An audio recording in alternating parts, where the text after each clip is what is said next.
Hello दोस्तों, नमस्ते, प्रणाम, जय औसानी माता। दोस्तों, आज हम आप लोगों के लिए एक औसानी माता गीत लेकर आए हैं जो बिल्कुल नया है। आप लोग वीडियो को लास्ट तक देखिए और कमेंट करके हमें बताइए कि यह गीत आपको कैसी लगी।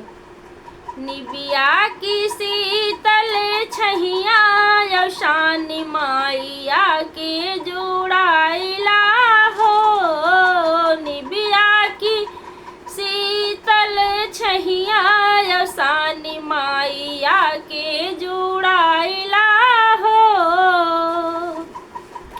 सात सुहागिन माई बेदिया पे आई गई। सात सुहागिन माई बेदिया पे आई। देखे नी एक टक रहिया औसानी माई दर्शन देखाई दा हो। देखे नी एक टक रहिया औसानी माई दर्शन देखाई दा हो। निबिया की शीतल छहिया औसानी माइया के जुड़ाइला हो।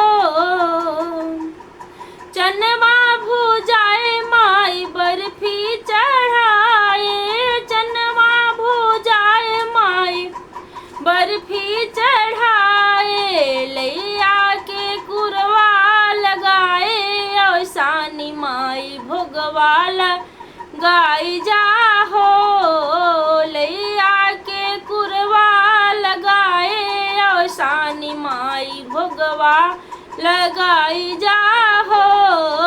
निबिया की शीतल छहिया औसानी माइया के जुड़ाइला हो।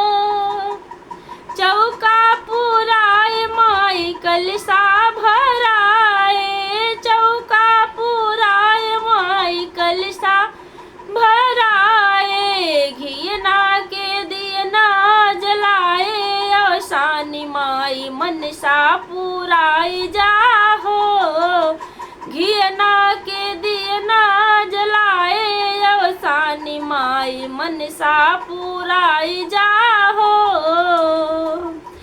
निबिया की शीतल छहिया औसानी माइया के जुड़ाई जा हो।